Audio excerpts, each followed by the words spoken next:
Nasdaq is obviously a leader when it comes to technology, and that's why they call it the tech-heavy Nasdaq. But you do a lot in the index space as well. Can you tell me about that?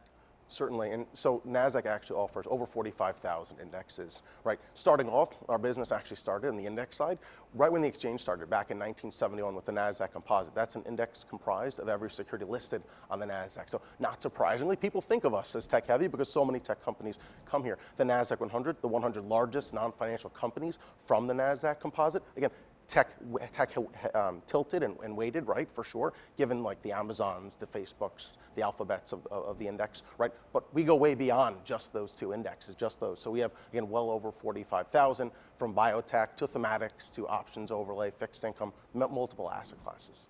Can you dig a little bit deeper into the Nasdaq Cybersecurity Index and how it's comprised? Certainly. So we're partnered with the Consumer Technology Association on the Nasdaq CTA Cybersecurity Index. That index launched in 2015.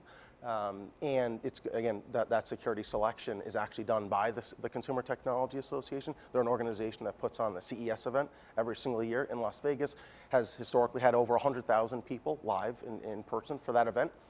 Looking forward to joining in January 2023. Beyond the CTA rules, we, of course, just like most of our other indexes, have other rules around liquidity, market cap, and so forth. Can you expand a little bit further about why the cybersecurity industry is so interesting right now and such a right place for investors? Because there's clearly a lot going on in the world.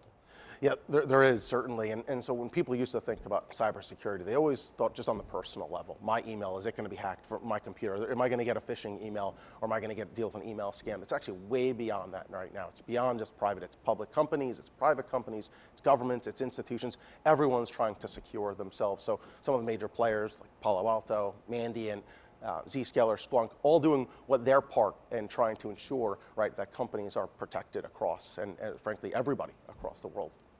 And then finally, there's clearly a lot going on geopolitically, which is making the cybersecurity stocks very hot right now. But what do you have planned here at the Nasdaq when it comes to indexes in 2023? So we're always looking to create the new slice of the market, a new thematic, a new index for potential strategy for folks to gain exposure to then hopefully create product tracking, right? So thematics, of course, other asset classes from options to equities to fixed income across. So always looking to put something new in the marketplace that could be interesting for investors. Well, thanks a lot for talking about it. Thanks for the time.